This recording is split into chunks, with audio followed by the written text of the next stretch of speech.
Decimocuarto domingo del tiempo ordinario. En 3 palabras creo yo sintetizar los distintos mensajes que los textos bíblicos correspondientes a este domingo nos proponen como mensajes para meditar. 3 palabras que de alguna manera, si las asumimos no solo en teoría, sino en la práctica de nuestra existencia cristiana, nos van a ayudar a seguir creciendo en nuestra historia personal de fe.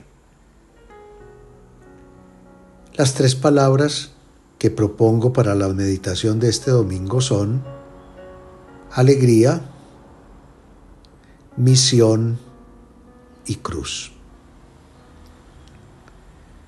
La alegría ha de ser siempre una constante, una característica del que cree. Porque cuando yo creo en el Señor, cuando yo pongo la confianza en Él, nada ni nadie nos podrá arrebatar de su amor, de su cercanía, de su protección.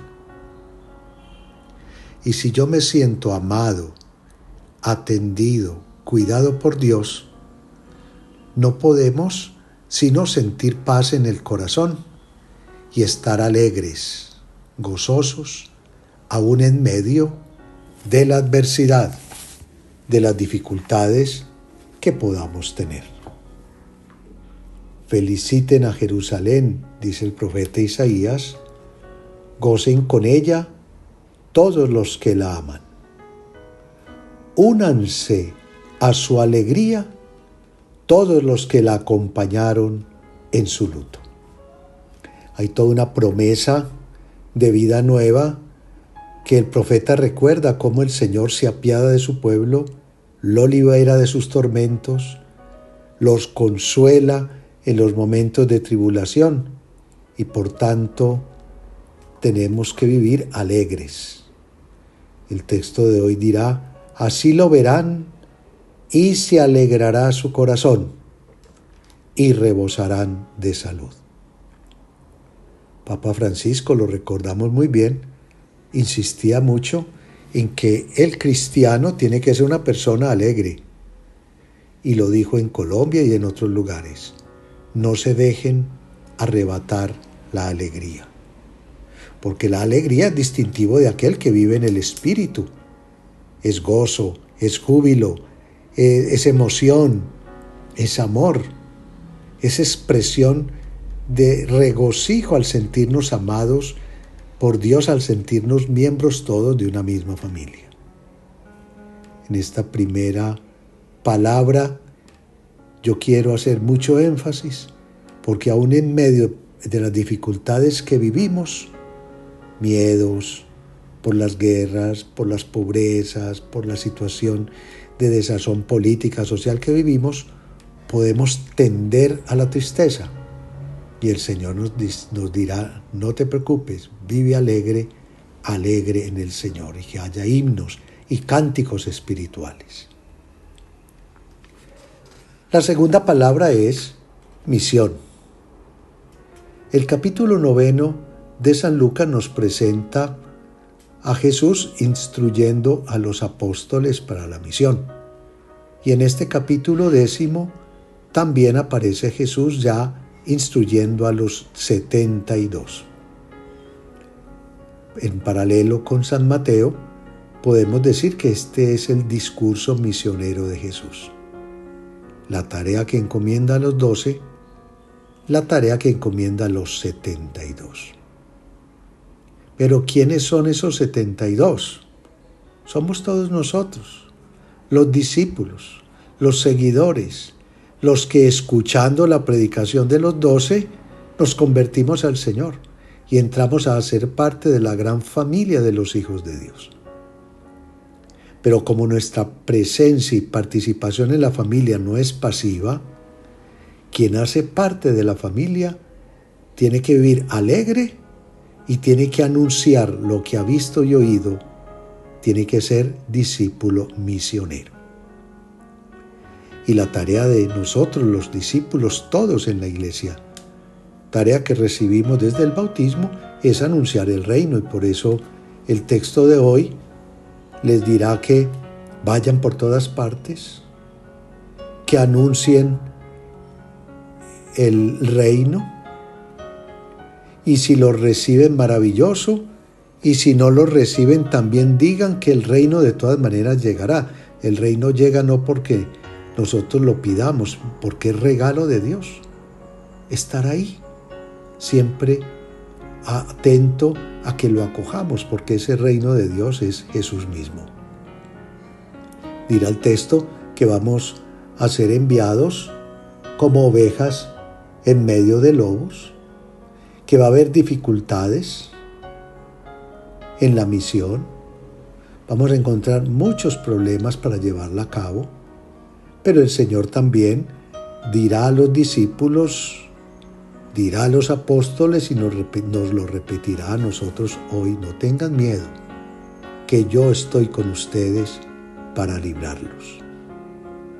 Y entonces aquí el Señor nos está diciendo que oremos para que haya muchos más misioneros, no solamente en el campo de los ministerios ordenados que se necesitan, sino también en la dimensión de un laicado comprometido, robusto, testimonial, donde a través suyo haya presencia del Señor, del reino, con un testimonio de vida coherente.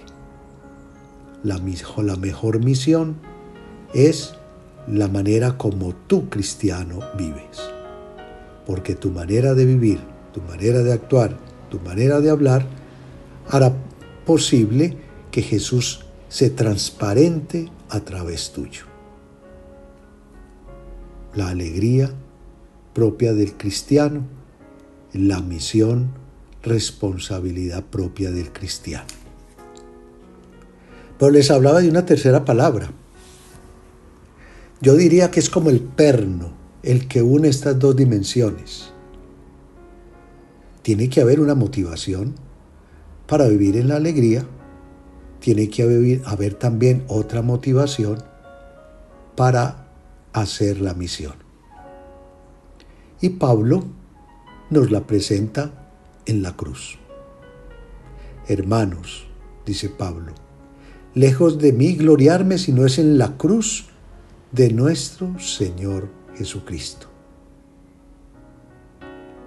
Lejos de mí gloriarme si no es en la cruz de nuestro Señor Jesucristo. Cuando Pablo toma conciencia de esta realidad, pues entenderá que la cruz hace parte de la misión. Recordará seguramente distintos pasajes que los apóstoles le habrán comentado de labios de Jesús. El que quiera seguirme, que cargue con su cruz y me siga. Y Pablo entendió esto de una manera radical. Él se gloría no en sus cualidades, en sus posibilidades, en los logros. Él se gloría es en la cruz del Señor. Y por eso Pablo terminará diciendo: ay de mí si no evangelizo. Y ya no soy yo quien vivo, es Cristo quien vive en mí. Cuando yo me apropio de la cruz del Maestro, cuando yo me apersono de esa realidad que está en nosotros, porque en nosotros todos hay cruz, hay prueba, hay sufrimiento. Pero es una cruz, una prueba, un sufrimiento que Jesús superó y venció en la misma cruz. Allí la alegría adquiere un pleno sentido. Ya lo dijo Jesús en el madero, cuando era crucificado. Todo ha sido cumplido. En tus manos encomiendo mi espíritu. Jesús hizo de la cruz una ofrenda y por tanto lo hizo en la libertad, en el cumplir en todo momento la voluntad del Padre, y por eso fue feliz en medio del tormento de la cruz. La alegría auténtica tiene su insumo que la sostiene en el entender que la cruz, que las dificultades son inherentes a nuestra existencia y que esa cruz vivida así desde la fe libera, santifica, nos trae paz. Pero a la vez, la cruz es la que sostiene la misión.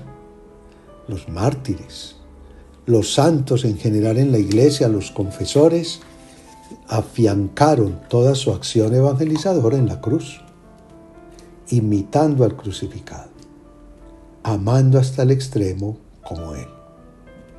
Por tanto, por eso digo que la cruz es el que une la alegría y la misión, porque les da el sabor, el insumo para no rechazar la cruz. Más aún, para entender cómo esa cruz es la puerta que nos lleva al cielo. Esa cruz es la que hace que la alegría nos lleve al cielo. Es la cruz la que hace que la misión nos lleve al cielo. Por eso, al terminar el Evangelio de hoy, el Señor les dirá a los discípulos esta frase: no se alegren de que los espíritus se les sometan. Alégrense más bien de que sus nombres estén escritos en el cielo. Así entonces, no se salva uno por tantas cosas que hace, sino porque hay ese propósito de vivir con coherencia y con amor la cruz. Si lo hacemos, inscribimos nuestros nombres en el cielo, es decir, nos salvamos. La cruz es la escalera que nos lleva al cielo. La cruz es el vehículo que nos catapulta a lo alto del reino celestial. Hoy vamos a pedirle pues al Señor que nos conceda a todos la gracia de vivir la cruz con amor, de perseverar en la alegría aún en medio de la adversidad y de ser verdaderos testigos, discípulos, misioneros del Evangelio y proclamar a todos el reino y buscar que todos inscribamos nuestros nombres en el cielo. Los bendigo en el nombre del Padre, del Hijo y del Espíritu Santo. Amén.